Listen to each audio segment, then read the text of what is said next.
Ici, c'est un nouveau site. C'est un projet qui a été fait par l'OMHL pour faire des nouveaux bâtiments.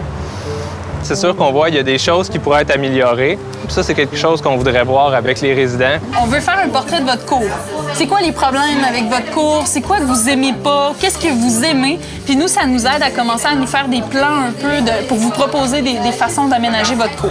Notre objectif, c'est vraiment de créer des milieux de vie pour les résidents. Donc, on peut pas faire ça sans eux. C'est eux qui vivent dans ces espaces-là. On a besoin de leurs commentaires, de leurs idées, si on veut faire des milieux qu'ils vont utiliser. Est-ce qu'il y a quelque chose d'autre que vous rêvez comme ambiance pour votre cour?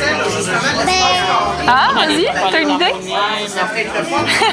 Ça serait important qu'il y ait un petit coin là, pour eux autres, là, bac à sable et tout. Là. Un petit peu le même concept que vous avez montré avec les grosses roues de tracteurs. Oui, bien ici, on a des petites installations d'hébertisme, des parcours. Là, Ça, je trouve ça cute. Il y a quand même beaucoup de potentiel dans cette cour-là, vu que c'est un espace central pour l'utilisation par tous les résidents.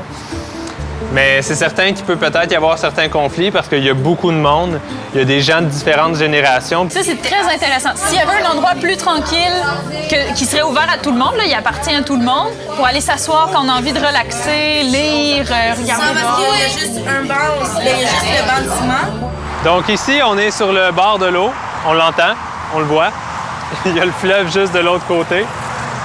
C'est vraiment, il y a une fracture importante qui est là avec l'autoroute. On se doute, les résidents ont peut-être une vue imprenable sur le fleuve, mais c'est pas nécessairement ce qui est ressenti quand on est dans l'espace. Moi, ce qui me dérange plus, c'est le fait qu'il n'y ait pas c'est sur un mur de haie ou une clôture pour les enfants sur le bord de l'eau.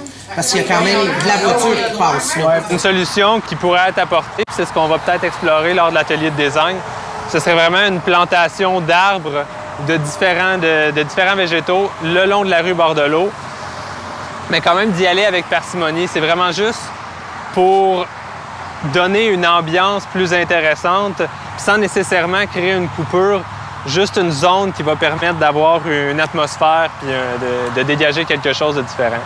On a de l'air d'avoir des idées qui se ressemblent sur la cour qu'on rêve. On va illustrer tout ça avec une belle plante grimpante. Fait que je vais inviter chaque groupe à envoyer quelqu'un, ça peut être les enfants, ça peut être les adultes, à venir dire c'est quoi vos mots que vous avez mis sur les feuilles de la plante grimpante, puis à venir les coller. Ah, c'est David qui écrit mal, là. Couleur et diversité. Oh, couleur et diversité! Tellement bien écrit. Mon plus grand rêve, ça serait de voir un peu plus de couleurs ou plus de verdure, de fleurs, puis même peut-être un jardin communautaire, tu sais. Tu sais, s'entraider un peu, voir ça un peu, ce qu'on ne voit plus, là, tu sais, comme entre voisins, des petits coups de main. Invitant. Activité pour tous chaque semaine. Là, moi, il me parlait de barbecue, de quoi d'autre, là? En tout cas, plein d'affaires.